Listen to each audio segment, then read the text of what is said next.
next guest is Dr. John Chanaca. He is the founder of MJChanacapublishing LLC, a family publishing company where they focus on creating heartwarming educational stories that emphasize positive family values and parenting books. As the author of several children's books, including The Keymaker, Annie's Flutterflies, Color Your Own Storybooks, and the Humor and Heart Collection, which was a silver medalist in the Global Book Awards in 2024, John has dedicated his career to inspiring and educating young readers and parents. His experience extends to his role as a licensed professional family counselor since 1985, where he's helped countless families and individuals navigate life's challenges. He's also recently published a survival guide for parents nurturing super students in a modern world, part 1, 2, and 3. He's also creating a course about power parenting, which will be released soon. John has over 42 years of experience in teaching K through 8 and counseling within elementary schools in Pennsylvania and South Carolina, as well as holding a doctorate in education with a focus on curriculum and instruction. His journey has also taken him abroad as a Fulbright Memorial Fund Scholar to study the educational system in Japan, where he found inspiration for his super student program. He lives in Conway, South Carolina. Well, welcome to the podcast, John. Thank you so much, Dana. Thank you for having me. Well, we'll get started with a question I ask everybody. Tell me about a time when you were in the trenches and managed to crawl out. Yes, the trenches. And it's a good way to put that. It's a nice name for your podcast. Thank you very much. I think you were in the trenches for about 25 years or so. Is that Yes. correct? Yes.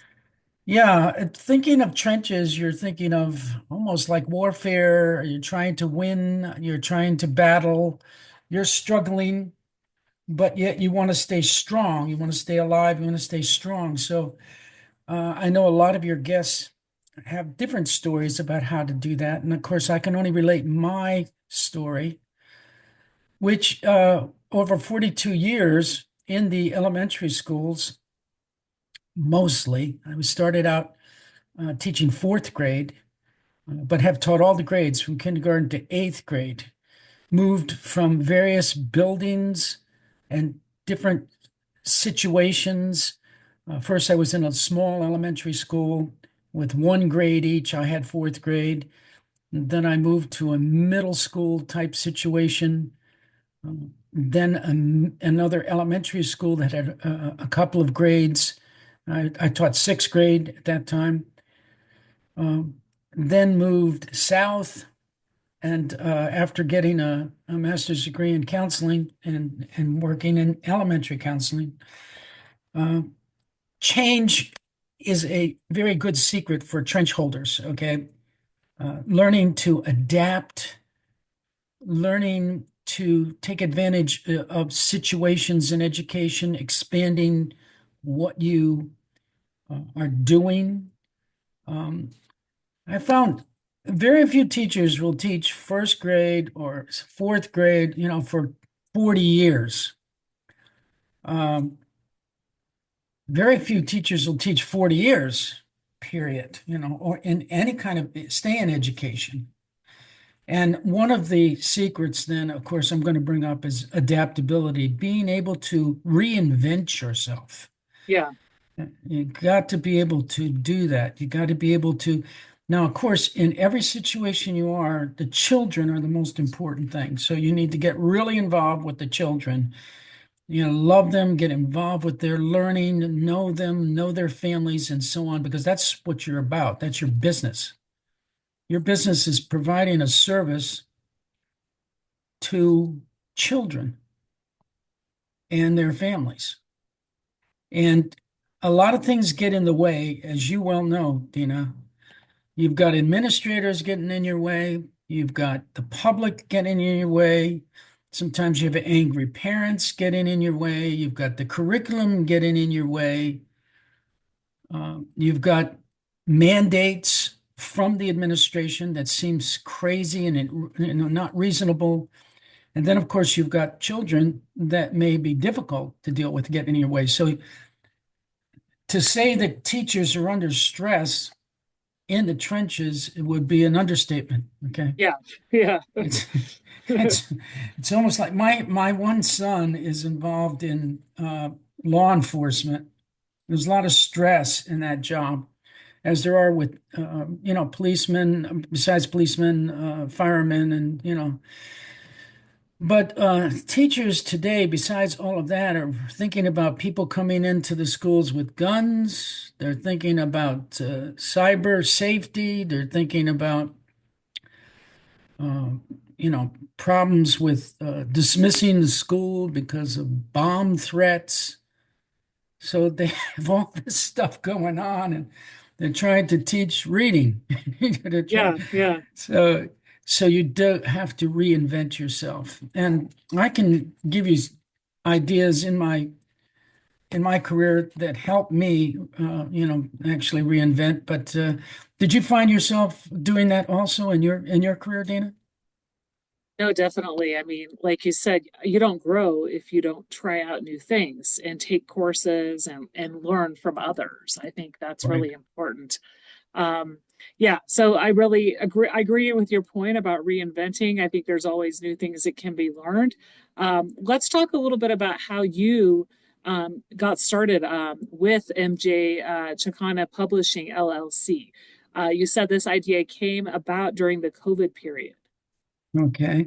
Um, a couple of things. First of all, during my 42 years and all this changing and reinventing and so on, and becoming from a classroom teacher and doing lots of different Yeah. classrooms, and then moving on to counseling and doing that in a couple of different schools. At one point, I was actually involved in special ed placements for gifted children.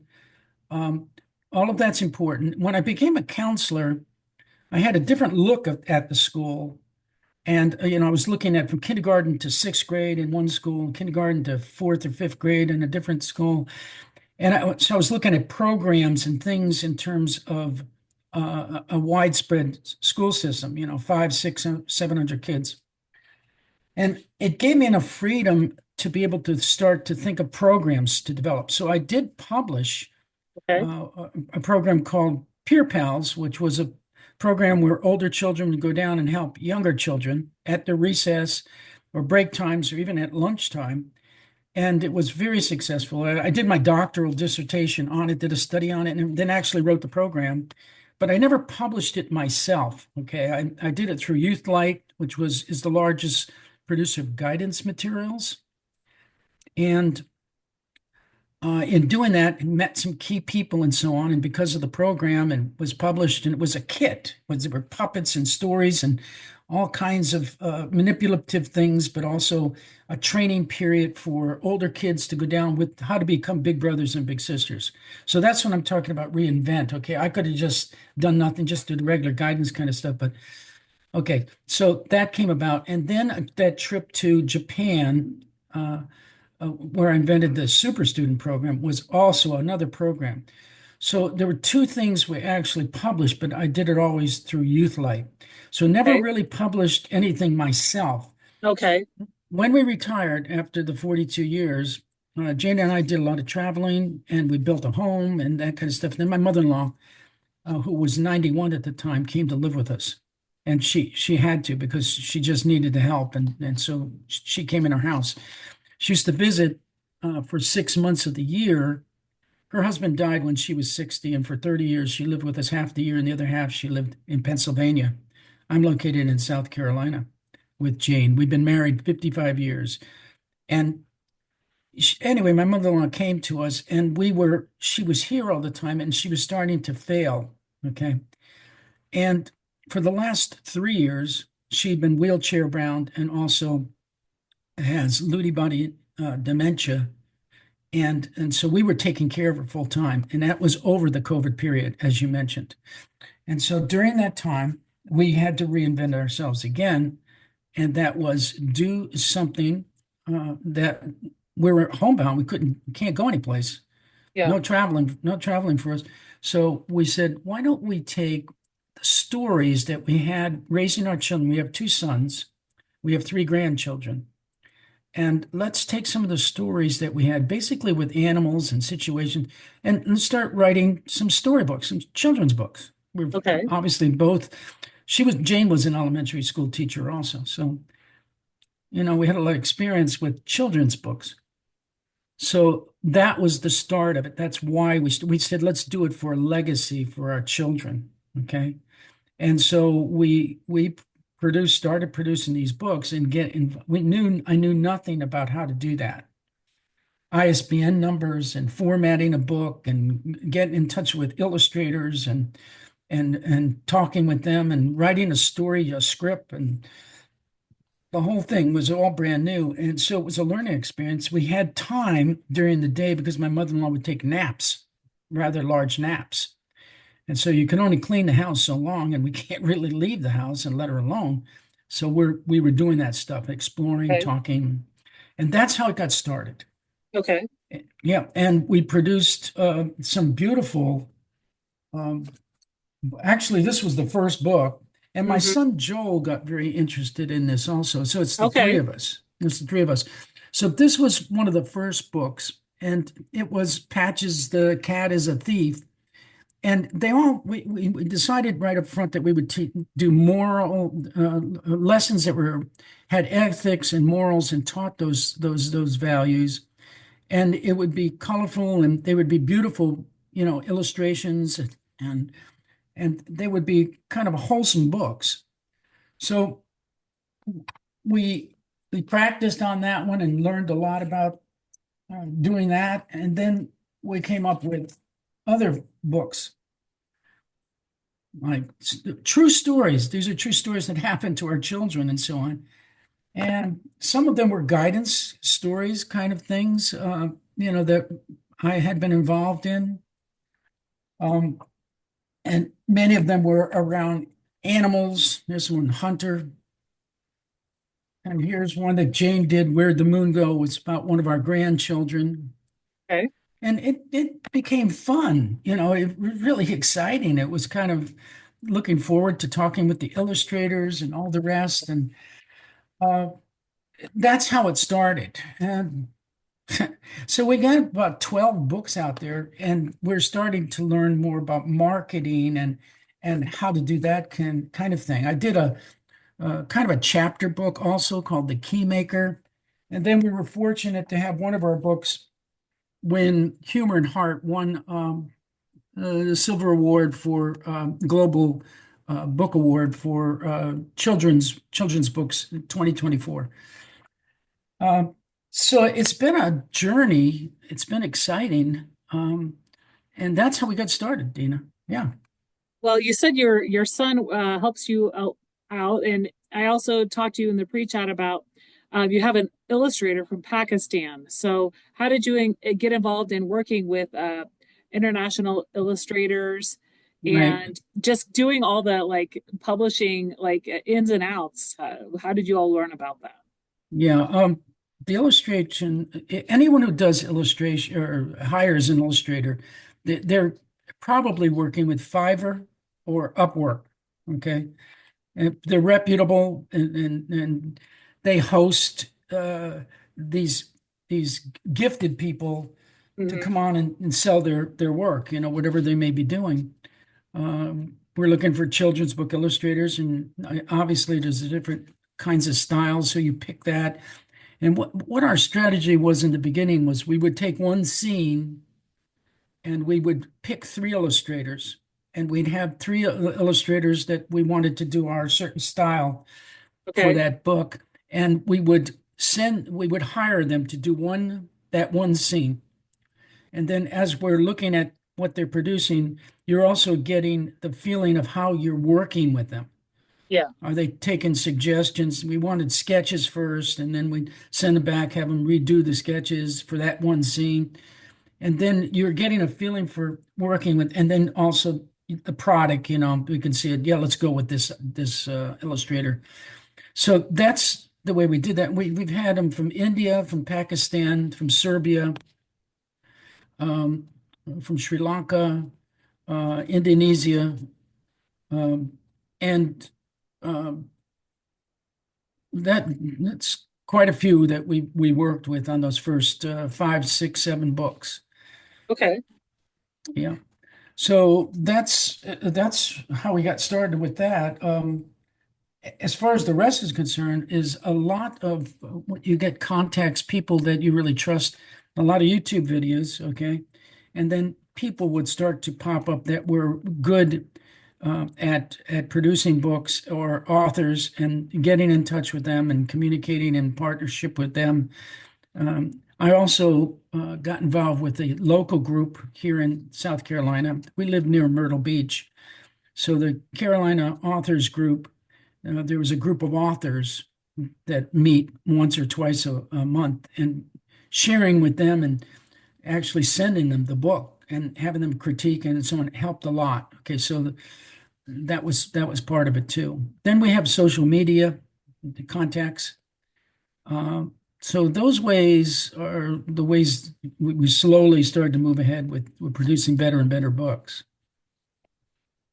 So this Super Student Series is your flagship project. So what do you hope students will take away from that series? Okay, it's good you mentioned that. We have a family values series, which are the books I showed you like this, okay? And these are teaching that wholesome moral and ethical kind of values. But then the Super Student Series dash parenting series, okay, got us into parenting kinds of things. Okay. The Keymaker was the first one that actually Okay. was a help. And what it was somewhat simple for me to do this book because I had produced a program that was nationwide called Super Student. Okay. It's still for sale. If you look up my name, you can find the book. But that was a guide for teachers to improve their own students uh, in their classroom how to become better students. Okay. Now, it was very good and effective for kindergarten, first and second grade, even third grade. But um, I was trying to give teachers a way to improve kids that came into school and they didn't know anything about raising their hand, about finishing their work, doing their best, um, working out problems with others, these kinds of concepts. Okay. And actually, it was kind of a beginner's guide, sort of, to how to be a successful student. So Okay.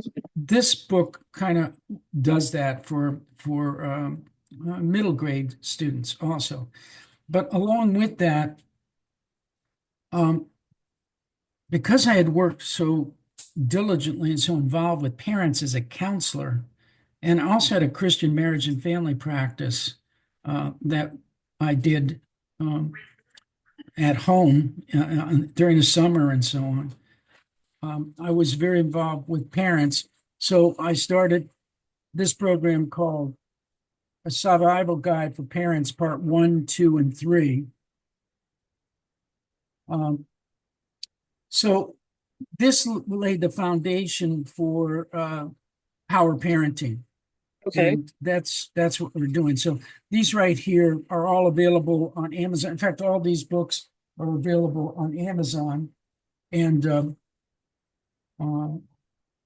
we're pushing and driving home the idea that parents can be powerful changers in their children's life concerning their academic work. You also have a Cyber Warrior series. So is this important for it?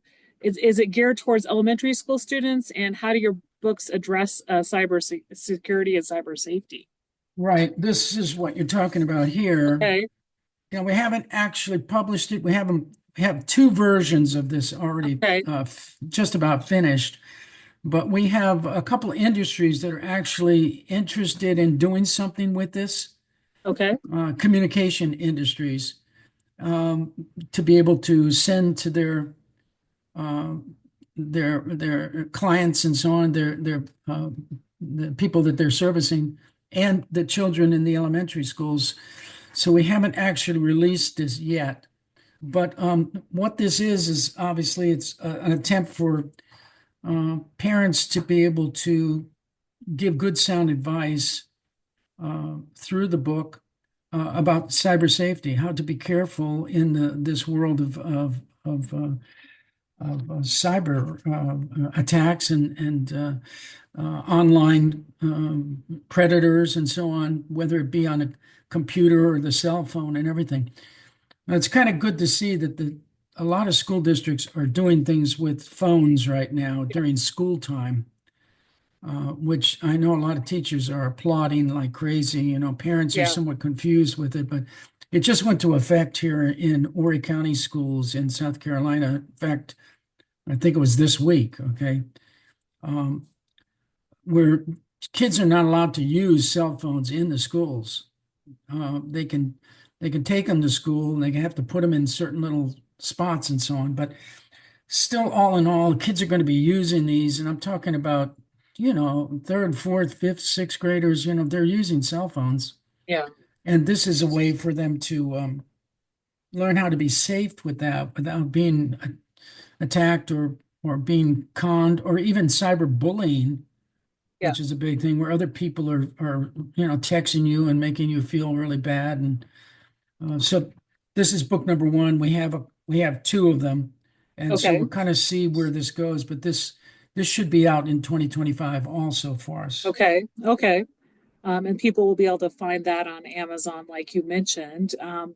So there may be some people listening that are aspiring children's book authors, or people who are just starting out with publishing. What advice would you give them? Study, study, study. Yeah. Really research what you're doing before you start out. Um, it also depends on what your goal is. You know, in the beginning for us, it was a legacy. We wanted to Okay. have good, solid books that we could give to our children and our grandchildren, Yeah. and they could sit around and laugh and say, you know, this. I remember this story, you know, and you know, I'm in the book and that kind of thing. You know, they would make comments about it.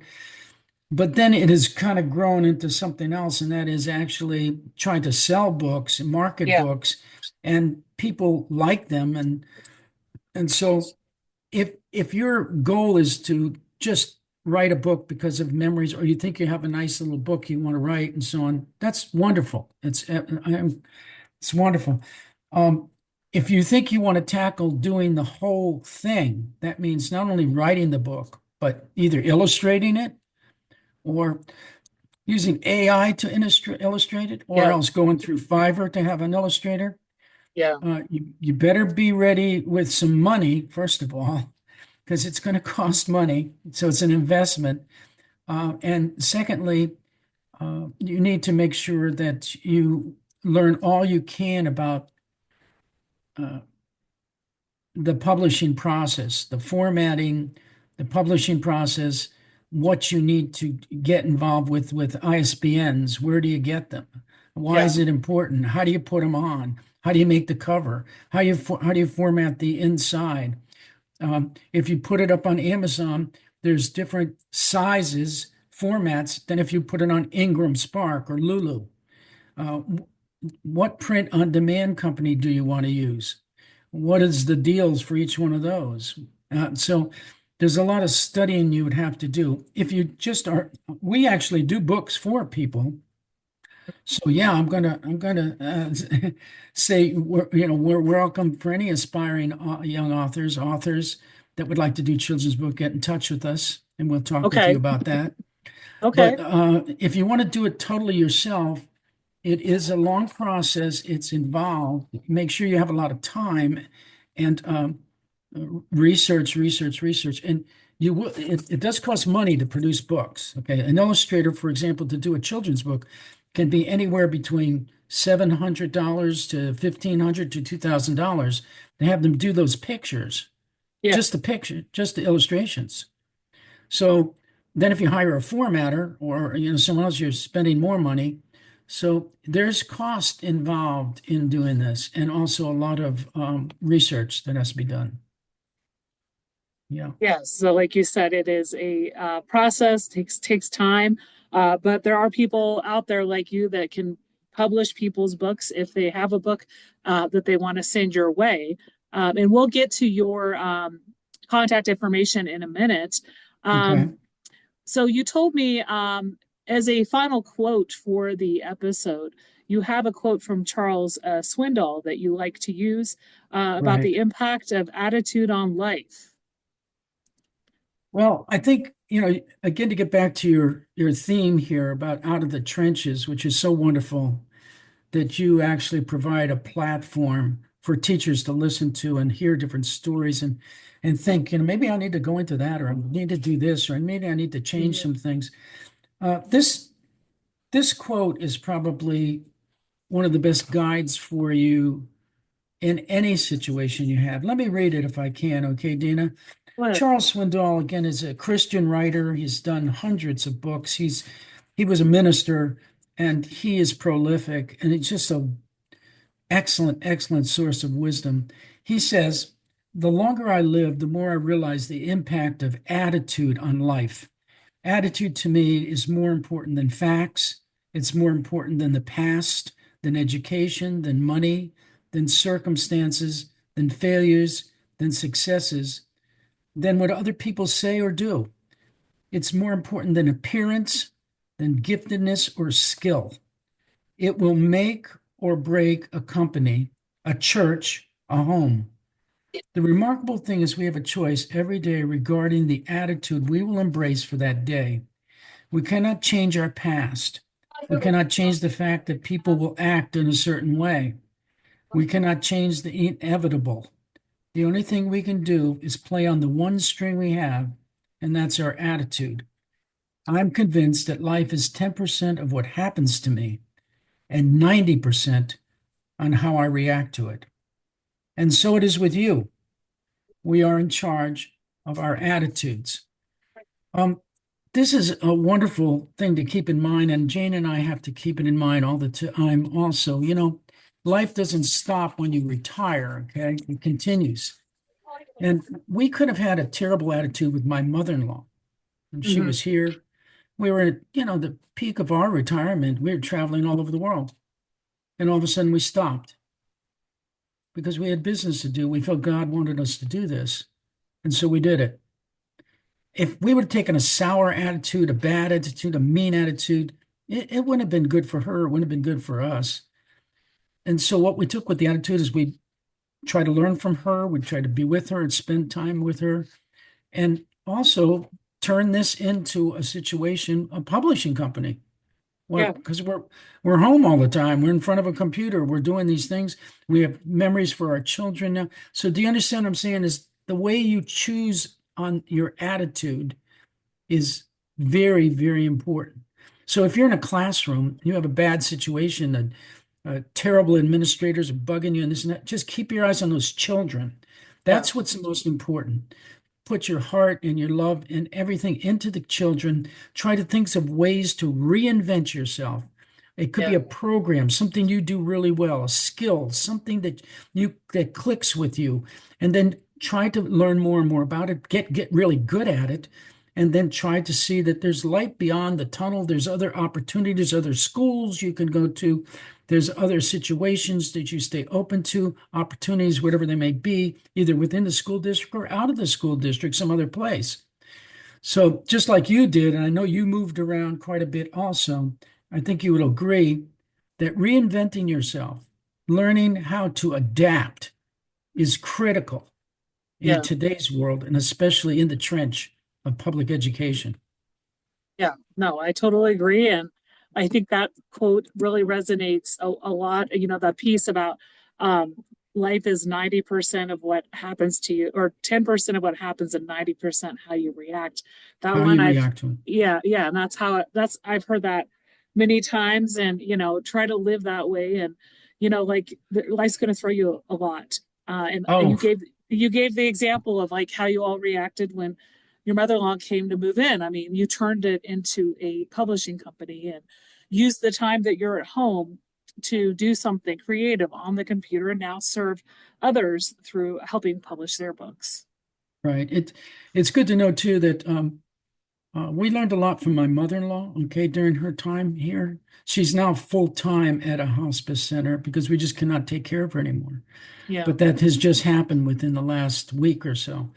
Okay. And we visit her obviously every day. We're visiting, but yeah, life will continue, to change and to challenge us all. And the idea is to move along with it and not get mean about it and just kind of move into it.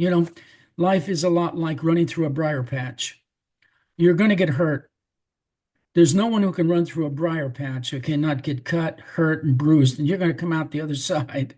Yeah. So even though it hurt, you take your attitude of we're going to get through this and come out the other side. Those wounds will heal, and maybe you'll be better for it. Yeah. Really important to remember. Well, where can people connect with you and find you online? Okay, we're at our website is www.mjchanaca publishing.com. So it's uh, pretty easy to find. That's MJChanacapublishing.com. And then you'll have your links to all your social media from there. Yeah, everything is on that website and all the books and everything else. But come visit us, and especially, again, aspiring authors. If you'd like us to look at your book or look at what you're doing, we can talk about that. We'd love to. We'd love to do a book for you. Great, great. Well, it was a pleasure having you on the podcast today and learning more about your story and what you're now doing to help children with stories and parents and educators alike. Thanks so much for being on the Out of the Trenches podcast. Appreciate you having me, Dana. Good luck with your forum. Okay, Thank looks you. real good.